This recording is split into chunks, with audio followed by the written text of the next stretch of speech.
There are some books in the Bible that comfort you. Psalms comforts you.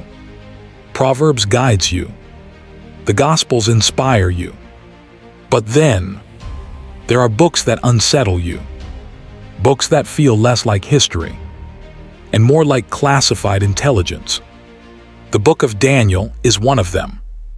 Because Daniel does not simply tell stories. He doesn't just talk about lions, dens, or fiery furnaces. Daniel shows you the future.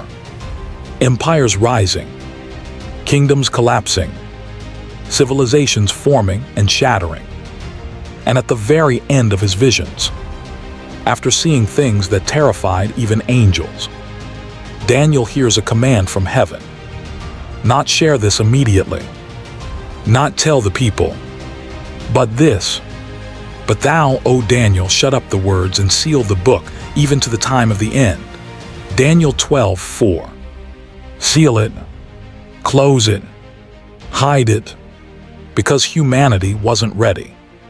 For over 2,000 years, scholars debated, preachers guessed, nations speculated, but no one could fully understand Daniel. Until now, because suddenly, the symbols aren't symbols anymore. They're headlines. The beasts aren't metaphors. They're systems. The mysteries aren't distant. They're daily life. For the first time in human history, Daniel reads less like prophecy and more like live reporting.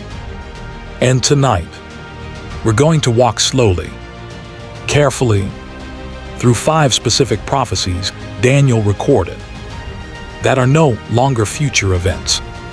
They are happening right now in 2026.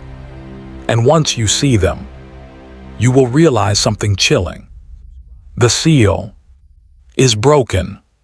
Prophecy 1. The Iron and Clay Kingdom. Picture this. Ancient Babylon. Night. A king can't sleep. Nebuchadnezzar, ruler of the most powerful empire on earth, wakes up shaking. He had a dream, but it wasn't an ordinary dream. It felt like a message, a warning, something divine. So he calls Daniel, and Daniel says, "There is a God in heaven that revealeth secrets." Then he describes the dream. "Thou sawest a great image, whose brightness was excellent, and the form thereof was terrible." Daniel 2:31.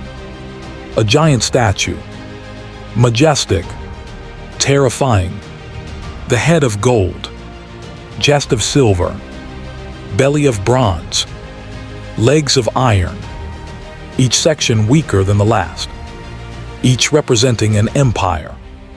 Daniel explains, "Thou art this head of gold." Daniel 2:38. Babylon. Then after Babylon, Medo-Persia, then Greece, then Rome. History confirms every one of them. Exactly in order. Exactly as Daniel said. But then Daniel describes something strange. The feet. Not gold, not iron, but mixed. And whereas thou sawest the feet and toes, part of potter's clay and part of iron, the kingdom shall be divided. Daniel 2:41. Divided.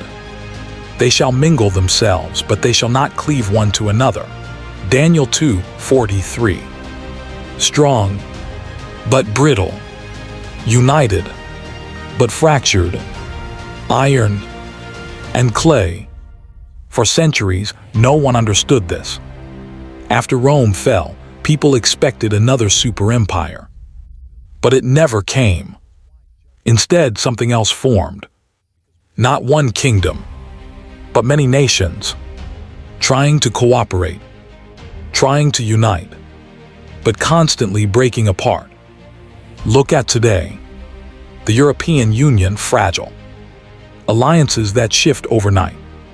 Trade wars, sanctions, political polarization, military strength, mixed with cultural weakness, technological power, mixed with moral confusion, strong economies, weak unity, iron and clay, even global institutions, the UN, NATO, World Bank, try to bind nations together. But one crisis cracks everything. Daniel predicted not a final empire, but a divided global system. And that's exactly what we have. Not one king, but a web of unstable cooperation. For 2,500 years, this prophecy waited.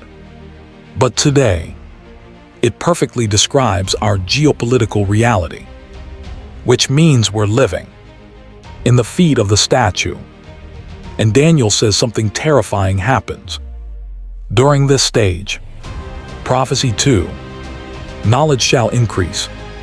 At the end of Daniel's book, an angel says something that would have sounded impossible in the ancient world. Many shall run to and fro, and knowledge shall be increased. Daniel 12:4. For most of history, knowledge didn't increase. It crawled. A farmer in 1200 knew the same things his grandfather knew. Travel was slow. News traveled by horse. Ideas took centuries. But now, think about the last 100 years. Cars, planes, satellites, internet, smartphones, artificial intelligence. Knowledge isn't increasing. It's exploding. Children today carry more information in their pocket than entire civilizations once possessed. And running to and fro. Today we cross continents in hours. We orbit space. We stream live video globally. Daniel saw a time when humanity would move fast and know too much. But here's the deeper part. This isn't just knowledge. It's surveillance. Every click tracked. Every face scanned. Every purchase recorded. AI predicts behavior. Algorithms know what you'll buy before you buy it. Cameras recognize your face in seconds. For the first time ever, humanity has near-omniscient systems, almost godlike awareness. Daniel said the seal would break when knowledge exploded. And look around. We didn't gradually grow smarter. We leaped. And it happened in one generation. It's as if history suddenly accelerated. Exactly like prophecy unlocking. Exactly like a seal breaking. Prophecy 3. A global system of control. Daniel chapter 7. A vision of beasts rising from the sea. Symbolic empires. But the final beast is different. Dreadful and terrible and strong exceedingly, and it devoured the whole earth. Daniel 7:23. Not one region. Not one continent. The whole earth. For thousands of years, this seemed impossible. No empire controlled the planet. But today, control doesn't come through swords. It comes through systems. Banking systems. Digital identity. Online commerce. Global supply chains. If one nation's banks fail, the whole world shakes. If one virus spreads, the whole planet shuts down. We are no longer separate nations. We are one interconnected organism. You cannot buy or sell without participating in global systems. Exactly what Revelation later echoes. That no man might buy or sell save he that had the mark. Revelation 13:17. Daniel saw it first. A world where power is centralized, where control is invisible, where freedom feels normal, but everything is monitored. We're not conquered by armies. We're absorbed into systems. And it happened quietly, exactly how prophecy said it would. Prophecy 4. The return of Babylon's spirit. Daniel lived in Babylon. Babylon wasn't just a city. It was an attitude.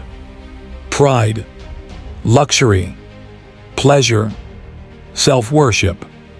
Nebuchadnezzar once said, "Is not this great Babylon that I have built by the might of my power?"